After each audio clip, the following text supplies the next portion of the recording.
Hey, this is Craig Garber from kingofcopy.com. I'm the author of How to Make Maximum Money with Minimum Customers. On this short video, we're going to talk to you about testimonials and how to use them and how not to. So a couple of things you want to know. First of all, in this ad, if this was a proper ad I was actually going to run in a newspaper or trade magazine, I would have these are highlighted here just for you to see in yellow. Don't ever highlight stuff in your ads because it screams sales right away, by the way. So I would have put these testimonials in Johnson boxes. A Johnson box is basically it's a box separating your copy.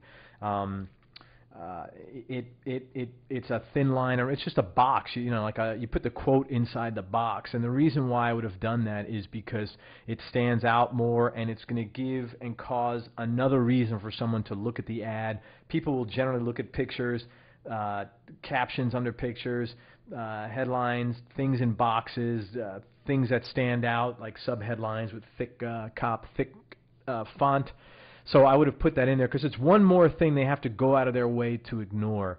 Because I was just posting this ad to my readers and not running in a trade magazine, I didn't do that. Now, as you can see, it would have caused some problems because all the ads go down here, they continue down here further, and then they come all the way up to the top here. So I would have had to put 3 or 4 boxes, or I would have put 2 boxes here and then 2 boxes at the end. In any case, believe me, these would not have been left isolated like that. I only did that because this went out to my list and to a bunch of people that know me or are going to refer me online, and so really it wasn't an ad I was running per se in a publication.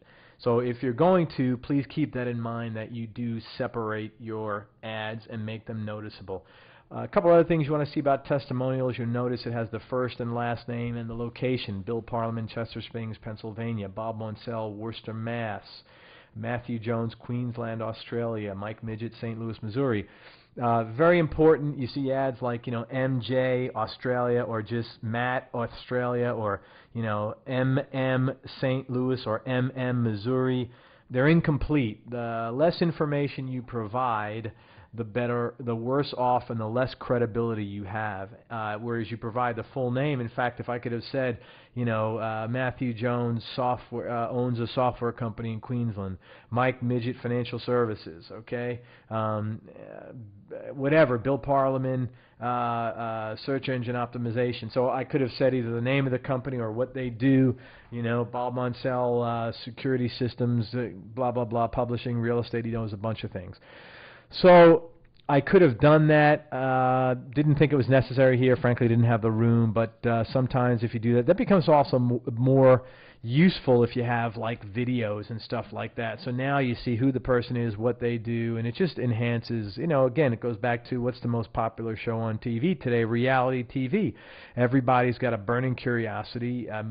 Media discovered this and created reality TV. So there's a voyeuristic component, and reality TV satisfies it. Anyway, what I did was I separated the testimonials here by using a different style font. This is a serifed font, which is these little lines here, like on top of the M. You see the hooks on top of the M and on the bottom. That's called a serif, and that's, I think, times. This is a sans serif, which means without serifs, where the lines are flat. You see the same, there's nothing underneath the N, okay, whereas, or there's nothing underneath, no hooks here. This is, I think, Arial. I also make the name and the location of the person in bold. Okay, so I highlight a couple of things in bold. I estimate my income in the next 12 months. Lets you charge. It's like using highlighting, except there's no highlighting. It's bold in the copy. And the reason why you don't use highlighting is if this was a newspaper, for example, you don't see underlining and highlighting in a newspaper. As soon as you throw stuff like that in, it compromises the objectivity and the advertorial style. Again, I only have this highlighted in all these videos so as to point out the copy, to review it for you as you're looking through this so you can know what to focus on. I'm not going to read all the testimonials because I've covered them in other videos, but I just want to say testimonials are very, very important. I could probably have just put nothing but testimonials in here. And in fact, if you take a look, testimonials make up virtually 30%, almost 1/3. It's this whole column and, you know, a half of, you know, it's almost a whole column. I've seen some ads that are exclusively testimonials and, you know, click here to order. A guy named The Lazy Man's Way to Riches. He wrote that ad, and his name escapes me. Joe. I'm drawing a blank. I'm tired. Anyway, The Lazy Man's Way to Riches. That ad was written. This is a big brain fart because it's a famous ad.